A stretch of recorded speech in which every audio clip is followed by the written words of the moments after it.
Tra Venezia e Lucchese al termine di una gara che ha visto i lagunari generosi ma sfortunati. Un pareggio tuttavia che rispecchia l'andamento della partita con entrambe le formazioni che hanno avuto l'opportunità di segnare, ma i portieri si sono opposti sempre con bravura. Ed è Venezia la prima azione pericolosa. Provitali di testa indirizza l'incrocio dei pali e Galli si oppone con bravura.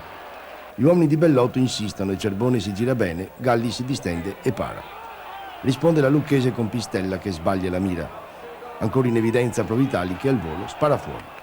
Si fa vivo Pellegrini con una bella serpentina, ma il tiro finisce a lato. Sul finire del tempo fa il suo esordio il neoacquisto Polesel che rileva Barollo. All'inizio del secondo tempo, su calcio piazzato di Cozza, Mazzantini compie una prodezza e devia in angolo. Polesel quindi viene atterrato in area, il signor Treossi non ha dubbi e concede il penalty. Fucilata di Cerbone che si stampa sulla base del palo.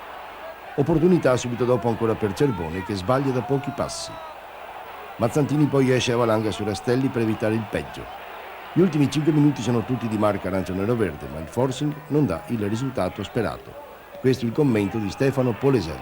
Siamo stati sfortunati, abbiamo sbagliato il calcio di rigore, però comunque abbiamo giocato bene e li abbiamo lasciati in aria. Indicata nell'allenamento pomeridiano di Venezia, quella di mister Bellotto.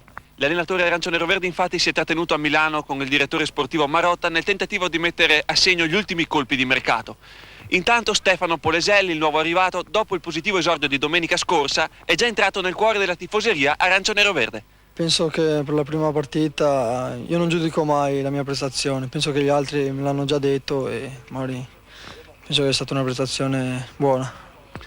Le sensazioni, sembra che tu sia diventato già l'idolo della curva. Ma questo non so, io ero l'idolo a Sandona, adesso che sta non so qui a Venezia, spero di diventarlo perché magari mi piace, anche perché ero anch'io tifoso di Venezia 3 anni fa.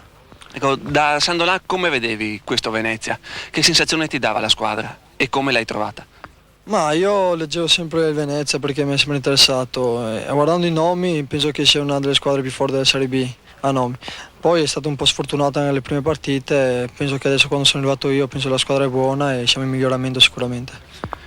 Quest'estate ti volevano in molte squadre, si era parlato di Verona, Parma, addirittura il Cagliari di Trapattoni. Come mai hai scelto di restare a Sandonà? Ma è una cosa all'improvvisa, è stata con il Cagliari perché io dovevo andare a Chievo, solo che non si è fatto niente per i soldi, non si erano messo d'accordo. Poi è arrivato l'ultimo giorno in calciomercato il Cagliari e non mi sono trovato pronto e subito ho detto di no. E ho aspettato novembre se veniva il Cagliari o il Venezia avanti ancora. Qualche giornale diceva che avevi preferito rimanere qui a Sandonà per questioni di cuore. È vero, com'è andata la storia? No, io ero contentissimo di andare al Cagliari, però sì, è stata una cosa così improvvisa che non mi aspettavo e niente. Sono rimasto a Sandonà perché non mi sono trovato bene sia come società, compagni e sia come tifosi. Però niente, adesso sono qui e penso di fare bene qui a Venezia. Ecco, pensi di cosa poter dare a questo Venezia? Ma spero di dare tantissimo fino alla fine, magari di segnare e di portare, non so, la squadra magari a metà classifica anche sulle prime, perché le possibilità ci sono. Penso. Anche perché sei un vero veneziano, diciamo, quindi è la squadra della tua città e forse le responsabilità sono ancora maggiori.